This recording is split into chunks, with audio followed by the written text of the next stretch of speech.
It is the last topic that we are revising. It's called audit clearance. Audit clearance, and reporting. Audit clearance and what year and reporting. Audit clearance and reporting. Audit clearance and reporting. So the concept is, it has come to the finishing line. Here we are. We are, for example, on Friday, and we're supposed to be giving our report, auditor's report, say on Wednesday next week. Very few days remaining. We've been able to collect all the evidence. Now we're in the process of thinking of how will our audit report look like.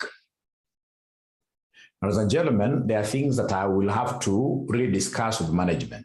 It's not proper for you to just wake up and say, I'm giving you a qualified opinion. I'm giving you an advanced opinion. If you do that, of course, this organization will be closed. And we never came in as an auditor to ensure that we are basically burying the company. Remember, the moment you give a bad opinion just like that, what will happen outside there? The customers, the suppliers of this organization will start viewing this organization from a bad perspective. They'll stop doing business with this particular company. The investors at the stock exchange will stop buying shares of this company. So it will be very important, ladies and gentlemen, and that is why as an auditor, you must ensure that from the beginning, that the management are quite aware of their responsibilities, which are basically, ladies and gentlemen, preparation of what your financial statements, looking at the company's going concern, will not be in doubt in the future, right? Establishing internal control systems, let them know that from the beginning. So as you come to the audit clearance here, you'll be basically discussing with them. I told you guys, you are to do this and this. I told you guys, you are not to limit my scope of operation. Now you have limited my scope of operation within the few remaining days. What are you going to do to mitigate my reservations of giving you guys a bad report? What will you do? Right? So you keep on, in this case here, engaging. Now you are engaging. Get, in this case here, your file of errors. Aggregate, for example, all the errors that are there. You're doing clearance. You see whether the aggregated error is very material. If it's immaterial, of course, in this case here, I will not be able to give a bad opinion. Because as an auditor, we work with materiality quite a lot. So if the total error is immaterial, then in this case here, I need to consider, I need, of course, I have to advise them, because I wouldn't want to be seeing these errors, right? I want to advise the management, but most importantly, ladies and gentlemen, if those errors are immaterial, then I'll give what we call an unqualified opinion. But what if in this case, ladies and gentlemen, the errors are very material? If they're very material, before I give a bad opinion, I'll give these directors a chance of rectifying the mistakes. I'll even go ahead to draft my opinion. It's just a draft opinion that I'll share with these directors. In case you guys do not work on these errors, this is how my opinion will look like. So at the end of the day, ladies and gentlemen, these people, at the end of the day, ladies and gentlemen, these people have to look at in advance the kind of opinion that I'll be giving, and then they should be able to look at the repercussions, especially if I'm going to give a bad opinion. Chances are the pressure I'm giving them will be enough to ensure that they do whatever they change, they rectify the mistakes. Now, for us to appreciate what I'm talking about this morning, I would want us to go to our ACCA revision kit.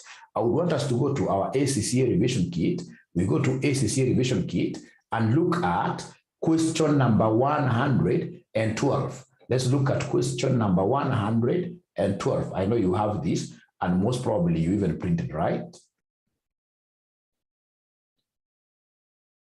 We go to question number 112.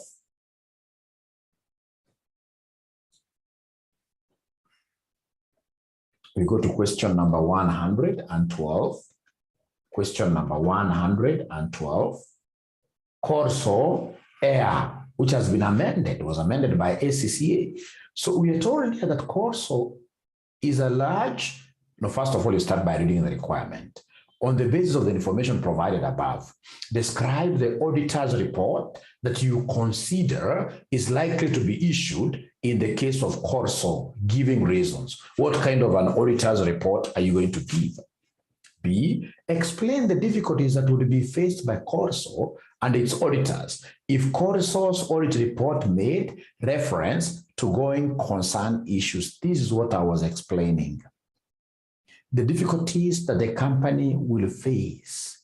When we make reference to the going concern issues in the company, ladies and gentlemen, for sure, this company automatically may not even be in business in the future. I'll not be able to give this company a chance of working on their going concern issues if I just go on my report, auditor's report, and then I say, for example, Corsco has a problem to do with what you're going concern. If it's suppliers who have been giving this company credit, these guys will stop forthwith and start demanding cash up front. Some customers who are quite careful with their reputation may not want to be associated with you. Even creditors, the guys who owe you quite a lot of money, these guys here will be salivating at you are going down. They'll be holding back, paying you, praying that you collapse sooner than later, right? So, ladies and gentlemen, this is quite important for us to appreciate. Here we are. So I'm trying to look at the questions here and thinking loud. Like now part B, explain the difficulties that would be faced by Corsco and its auditors if Corsco's audit report made reference to going concern. So before I make reference to going concern, hey, I'll have to talk to these directors. Tell these directors if I make this in my report is going to be read by thousands and thousands of people outside here. There will be consequences. The moment we make this, and perhaps it happens that your company is quite sensitive like banks. When we make a reference on going concern challenges in our company, we expect the following day a stampede of customers running to the bank's branches all over the country wanting to withdraw their deposits. It's that crazy, and then you run out of money, you close. So it's important for us to discuss really these consequences, because our idea as auditors is to ensure that these companies are able to make corrections so that we give a good report to the public. We are here to ensure, ladies and gentlemen, that the company's internal control systems are strengthened. We are not here to kill organizations. And of course, also we have to be quite factual. You have to be factual. But at the end of the day, before you start going outside there with your facts, try to sweep the house. Try to sweep the house inside here. Now, ladies and gentlemen, we are told here, Corsco there. Corsco is a large telecommunications company that is listed on a stock exchange. You can imagine it's listed in the stock exchange. The shares are trading in the stock exchange. So if I give a bad report, I can see a bad thing that the share price poof down. It's highly geared, because like many such companies, it borrowed a large sum to pay for a license to operate a mobile phone network with technology that has not proved popular. The company share price has dropped by 50%. These are indicators of going concern. Has dropped by 50% during the last 3 years, and there have been several changes of senior management. These are, of course, indicators of going concern. Management, high labor turnover of management is a sad situation during the period. There has been considerable speculation in the press over the last 6 months about whether the company can survive without being taken over by a rival. There have been 3 approaches made to the company by other companies regarding a possible takeover, but all have failed, mainly because the bidders pulled out of the deal as a result of the drop in the share prices generally. The company has net assets. Good thing. It has net assets. It has net assets. It has not gotten into a negative net assets position, meaning that the liabilities are not more than the assets. When the liabilities are more than the assets, then that is cause for worry. So you're told here that the company has net assets, but has found it necessary to severely curtail its capital investment program. Some commentators consider these to be fundamental to the future growth of the business. Others consider that the existing business is fundamentally sound. You can see that there are grounds. There are grounds. There are people who consider these organizations, ladies and gentlemen, here to be fundamentally sound. It has also been necessary for the company to restructure its finances. You can see this company, the directors are not lying down. The directors are doing something. They want to restructure their financial capital structure, right? Right. Detailed disclosures of all these matters have always been made in the financial statements. They've always been made in the financial statements. No reference has been made to the going concern status of the company in previous auditor's report on financial statements, and the deterioration in circumstances in the current year is no worse than it has been in previous years. Right? So, ladies and gentlemen, going concern issues were not raised in last year's audit report. And we are told that this year is no worse than the previous years. So then why should I, as an auditor, really go ahead to make mention, to give a bad opinion over this organization regarding going concern? And yet you can see that they are really trying, right? They're trying. The only thing that I need to do is to check this particular hustling, this particular efforts that are trying to put down to ensure that the company comes up. Are they sustainable, right? Are they going to bear fruits in future, right? Should I be able to convince myself that, hey, these guys are working good enough, they're putting in efforts here to ensure that things in future will awaken, then I'll not give a bad report. I won't give a bad report. So required, on the basis of the information provided above, describe the auditor's report that you would consider is likely to be issued in the case of what year? In the case of Corsco Company. So in the case of Corsco Company, what auditor's report do you think, ladies and gentlemen, is very suitable here? Is very suitable here. So in an exam situation, you guys, what would have you written down? In an exam situation, what would have you written down? In an exam situation, what would have you written down? What would have you written down in an exam situation? In an exam situation. So you're told here, remember you have answers, and I've taken time to discuss this quite a lot. Mine is basically to come and read this answer for you. Now, when you're reading this book, remember, it's important for you to look at this marking scheme. So report issues to Corsco. Difficulties associated with reports on going concern. So report to Corsco, although the company is obviously experiencing some difficulties, the evidence provided does not suggest that the business will cease to trade in the future, right?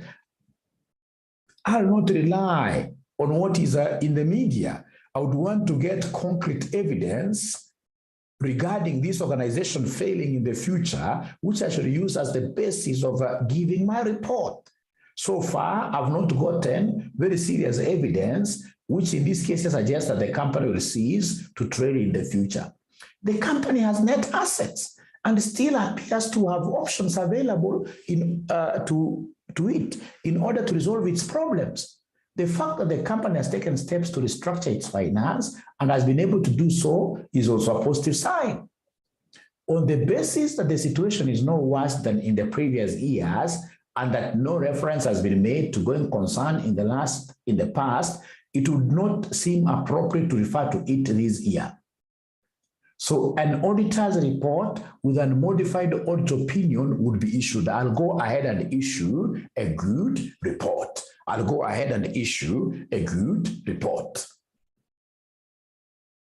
Now, the other questions and gentlemen made reference to what year the difficulty is here to the company if I issue a bad report. If the auditor's report mentions a going concern problem, It's likely that Corsco will find it difficult to raise finance from banks or investors. It is often said that it becomes a self-fulfilling prophecy, although this should not dissuade the auditor from modifying the audit opinion if the auditor feels there is genuine need. In addition, customers and suppliers may notice the reference in the auditor's report and subsequently be more cautious in doing business with Corsco. This is likely to further worsen the position and liquidity of the business. For example, Corsco suppliers may decrease the number of days credit they allow Corsco or their credit limit. The relationship between the auditor and the management of Corsco could become very strained. Should we give a bad opinion, then of course we will not be in this business come next year. Our relationship, ladies and gentlemen, will be very severely strained, particularly where the management of Corsco genuinely believe that no reference is required. This is particularly difficult as the matter is essentially one of judgment and will rarely be clear-cut. In extreme circumstances, the auditors may lose the audit and the fees from associated one-year work. In this particular case, as there has been no reference to going concern in the past, reference to it this year would imply that the situation has deteriorated further or that previous reports were not correct.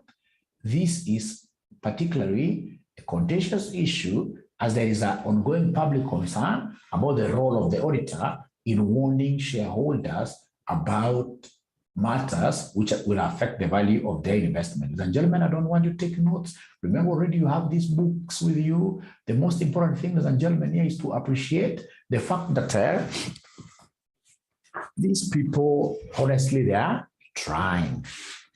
We are told in this case here, they are trying to restructure their finances, their capital structure, maybe issue more debt, right? Or issue more shares, raise equity, try to do like what Kenya Airways is doing, right?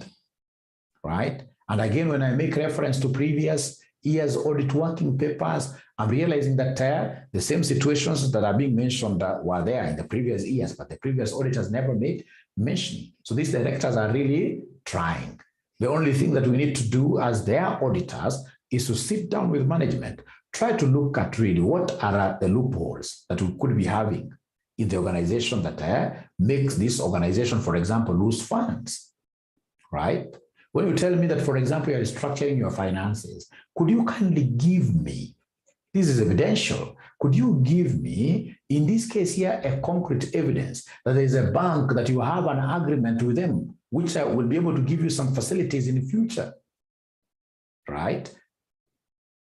These significant shareholders that you have, like the organizational shareholders, could we have an undertaking from one of the shareholders, the key shareholders, that they are willing, in this case here, to inject money to the business in the very future?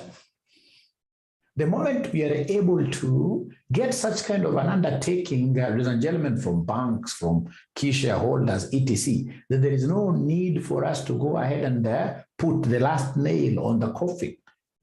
Remember, we as auditors are not supposed to be morticians. After all, the moment we go and give bad reports like that, then in the future, we shall not be in business. We are basically, in this case here, killing the goose, in this case here, that lays what here? The eggs, right? We're not saying that, again, we need to really have the kids' gloves when you're fighting against these companies. No, but we're trying to really streamline. We're clearing our audit with them. The last final phase, we're trying to streamline things to ensure that things will be okay in the future. Great. Now, from there, ladies and gentlemen, we go straight away to the second question here. The second question is question number 113. Question number 113. So question number 113, of course, you guys have this book. So question number 113, we are dealing with the last topic, revising the last topic. This is quite a short one, but very popular in your exams. Going concern and auditor's report. So A, describe external auditor's responsibilities and the work that the auditor must perform in relation to going concern status of the company. This is something that I've repeated severally, which I would want to hear from you, great students of mine. Could you kindly give me the responsibilities of the external auditor as pertains going concern? As pertains going concern, could you kindly help me do that? Right? You know, there are two questions in one. You need to describe the external auditor's responsibilities and the work that the auditor must perform in relation to the going concern status of the company. I'm giving you exactly 3 minutes, and I would want to see students really writing something there.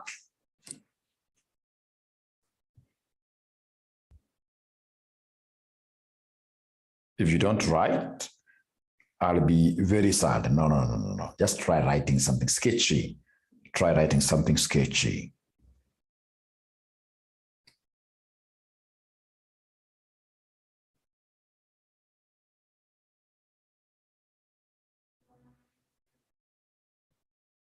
You know, there is the management responsibilities of a going concern, and there is the auditor's responsibility on going concern.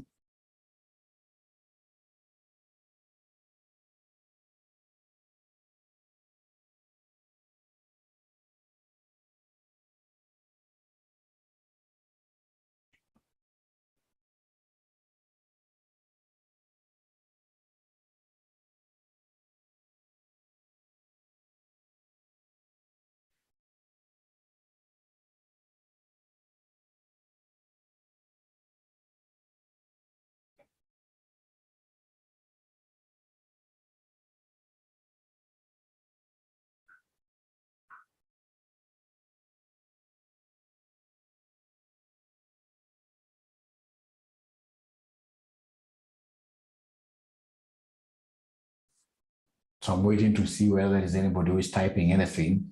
I'm waiting to see whether there is anybody who is typing anything really. I know why students fail AAA. It's because of what here. Most of them, of course, they know the subject, but the answers that they have are very sketchy. Very sketchy. And they don't take even time to read the questions very well. They don't take time to read the questions very well. Like here, there are two, these are twins. Two of them. The auditor's responsibilities and the work that the auditor must perform. Ladies and gentlemen, I can never, in this case, ladies and gentlemen, miss out any mark on the auditor's responsibilities, right? The auditor's responsibilities of a going concern. I'll never miss out on this. I'll never miss out on this. I can see a student who has taken time to respond. It's good to honor this. Student. Yeah, so external auditors are responsible for determining whether the financial statements of the firm reflects a true and fair view of their status. How that is too general. Remember here, they are specifically talking about what here? The responsibilities of a going concern. Right? Of a going concern. Responsibilities of a going concern. Responsibilities of a going concern. So what you're supposed to know, ladies and gentlemen, here is that normally the management will do an assessment. Will do an assessment of what here the company's going concern status. Going concern status. This is what the management is supposed to do every time. These guys must do what here every time. These guys here must assess. The directors, the management, they must assess and tell the whole world whether the company's going concern status is okay or otherwise. They must do that. So my first responsibility as an auditor is to come and evaluate this assessment process. My first responsibility is to evaluate the assessment of going concern by management. That is the first thing that I'm supposed to do. And how do I do it? I'll obtain forecasts. Remember, these guys, when they're doing this assessment, they normally look ahead 1 year. They normally look ahead 1 year, 12 months ahead. So I would want to see when they're looking 12 months ahead, ladies and gentlemen, then what are the forecasts that they have in place? Those forecasts, of course, they must be having assumptions like their revenues will grow by 5%. 5%. So if they tell me that their revenues will be growing by 5% or whatever percentage, I have to check their adequacy.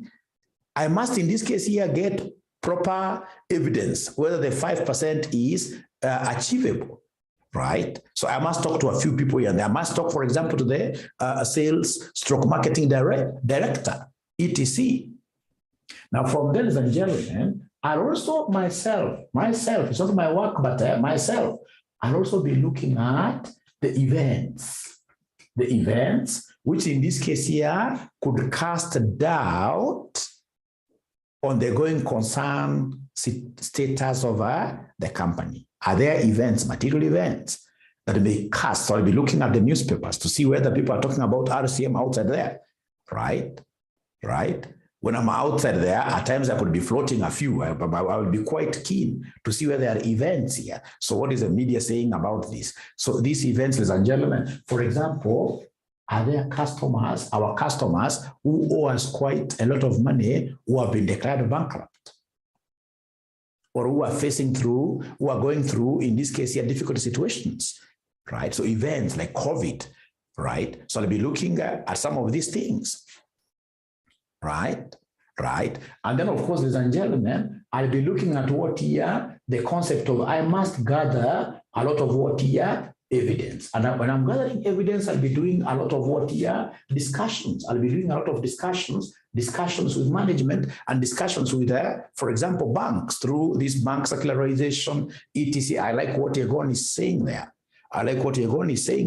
So, ladies and gentlemen, I want us to go through this very fast. All right.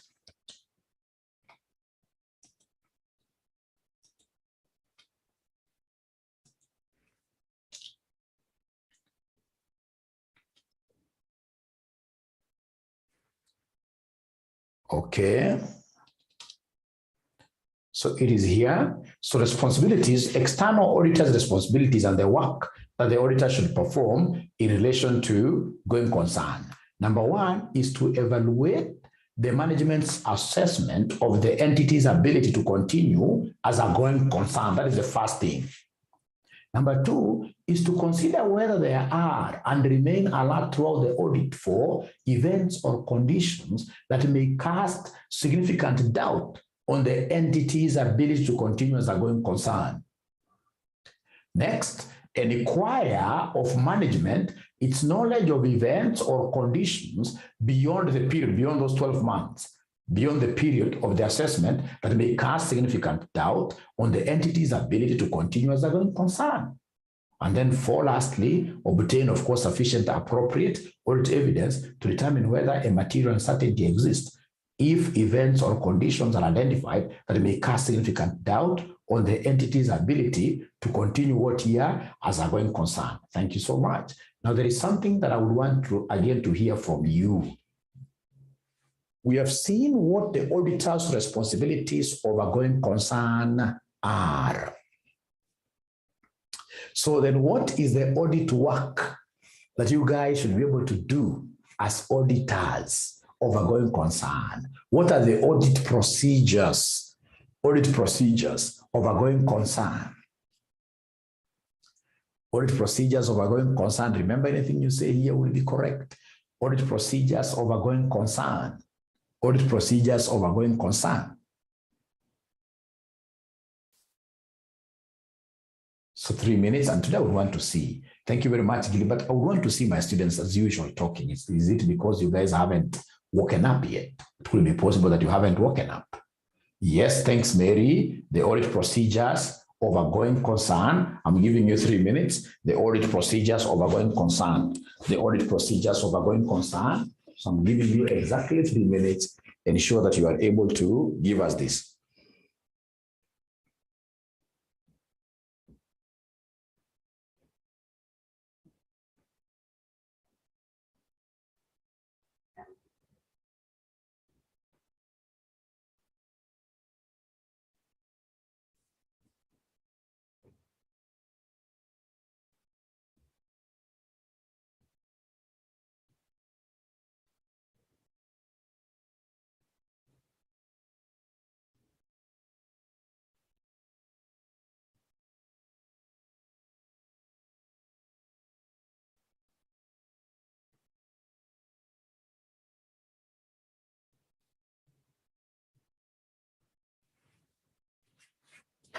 Okay, so in the interest of time, because we only have 1 hour, we only have 1 hour. So whenever they talk of audit work, whenever they talk of audit procedures, ladies and gentlemen, as somebody is telling us there, always think about what here? The RAEOU. RAEOU. RAEOU. Audit procedures, audit work, substantive tests, right? So we have this is analytical procedures. We have inquiries and the third-party confirmations. We have inspections. Like inspections, I'll get a whole ton of what here? A whole ton of points. There are very many documents to be inspected.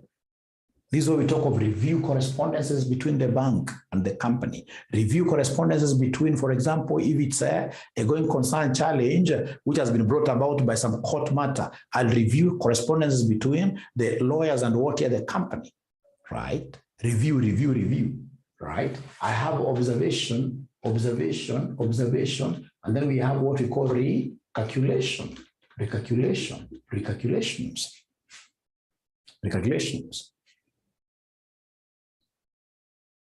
So, ladies and gentlemen, under analytical procedures, what will I do as an auditor? It is to calculate ratios, appropriate ratios, like the liquidity ratios, and do comparisons of these ratios, right? I'm analyzing, I'm computing ratios. I would want to see the trends, right? Very, very important. So here I'll mention so many things, right? I'm doing comparisons. For example, if it's a loan, like you're told that this is highly geared, I'll calculate gearing ratios. If they are given, mine is simply to analyze. Look at gearing ratios for last year, gearing ratios for this year, etc. Right? And the inquiries and third-party confirmations here, I'll do so many things. The first inquiries that I'll throw around are to the management. I mean, I would want the management to explain themselves to me, how they reached the conclusion that the company is a going concern. So as they talk to me one-on-one, I'll tell them, hey, you guys know, give me a management representation, give me a letter of representations regarding going concern. Third party, of course, inquiries, like here I would want to talk to regarding going concern. I would want to talk to the banks.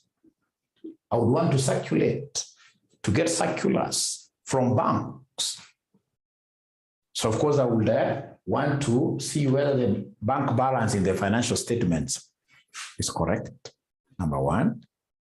Number two, I would also want to view any bank correspondences, right? Or even ask banks whether these guys are servicing their loans very well. Because that, of course, will have an impact regarding what year, regarding the ability to continue in the future. You can even ask the banks regarding what year sufficiency of collateral given in the future. Will they be able to advance more money to this particular what year, to this particular company, right? Under inspections, and gentlemen, there are so many things to inspect. Here, I'll think about, first of all, the board minutes. I want to see what the directors are saying.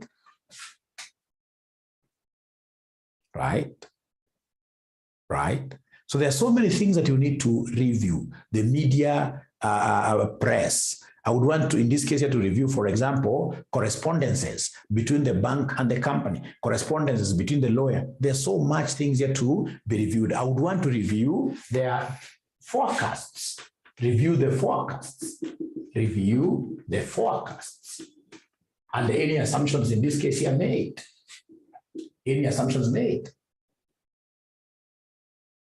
Right? Recalculations, of course, ladies and gentlemen, if they have serious calculations they have done themselves, I would want to see whether those calculations are correct. I'll pick on one of them, sample basis, and then I'll be able to do what here to calculate something.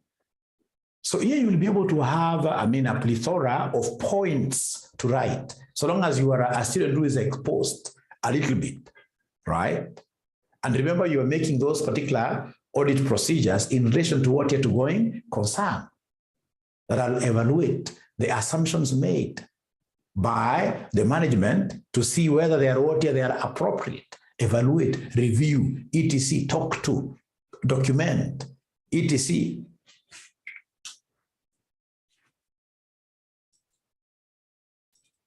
So when you look at this, the audit work, we are told as part of the overall risk assessment, the auditor must consider whether there are any events or conditions and related business risks which may cast significant doubt on the company's ability. The auditor should evaluate the process by which management has assessed the viability. So you have to evaluate that process really. Does it make sense? Does it hold water? So the auditor should evaluate the process by which the management has assessed the viability of the company. The auditor should make inquiries of those charged with governance and examine supporting documentation such as cash flow forecasts and budgets. The auditor must consider whether the period used by management to assess, yes, this is very important, whether the period used by management to assess the viability of the company is sufficient. If the period covers less than 12 months from the reporting date, the auditor should ask management to extend the period to 12 months from the reporting date. The auditor should evaluate the assumptions used by management and determine whether they seem reasonable in the light of other known facts. Whether events or conditions have been identified which may cast significant doubt on the entity's ability to continue as a going concern, the auditor must review the management plans for future actions and gather sufficient appropriate audit evidence to confirm whether a material uncertainty exists. This will include analyzing and discussing the cash flow and interim financial statements. Yes, this is very important. Reviewing the terms of loans, debentures and loan agreements. Reading minutes of the meeting of shareholders and directors for reference to financing difficulties. Inquiring of the company lawyers regarding litigation and claims. Assessing the possibility of raising additional funds. Reviewing events after the period end. The auditor must seek written representations from management regarding its plans for future for future action. So I don't know whether, ladies and gentlemen, we are together up to now. Are we together really? Are we together, ladies and gentlemen? Are we together? Are we together? Are we together? Don't be labored to write notes because this is a book that already you have. It's a book that already you have. Great. So then you go to part B. Describe the possible auditor's reports that can be issued where the going concern status of a company is called into question. Your answer should describe the circumstances in which they can be issued. The types of reports. Should we give an adverse report? Should we give an except for qualified report? Should we give, in this case here, a disclaimer? Right? So that one I expect your answer. Take like 3 minutes to think through, and then you advise.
So remember that this basically is a what if. statement. Very easy, very easy, very easy. So remember, ladies and gentlemen, various types of reports that we have, which you shall never forget. The various types of reports that we have, which you shall never forget. And a qualified opinion, if there is insufficient evidence regarding the going concern of the company, like in the case of Corsco company, okay. Now, listen and listen to me very well. Types of audit reports. So we have what we call unmodified, and then we have what we call the modified. Now, unmodified is a good report. If ladies and gentlemen, if the management, you know, as I told you last time, there are two bases of making financial statements. One of the bases is going concern basis. And then number two, we have what we call a breakup basis. So if we believe that our business is healthy, then we prepare financial statements on a going concern basis. If we believe as directors that our business is not doing very well, it's going to break up very soon, is going concern is under threat, then we write our financial statements on breakup basis. So now that we have going concern challenges and we have admitted, so then what we will do as directors, we shall prepare our financial statements on a breakup basis. Breakup basis is whatever assets, for example, we have, we shall not give them net book value.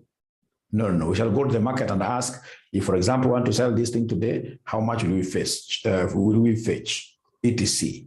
So break-up basis. So if the management has been able to recognize that they have going concern challenges, and in the process they have done the right thing, they have prepared their financial statements on a break-up basis.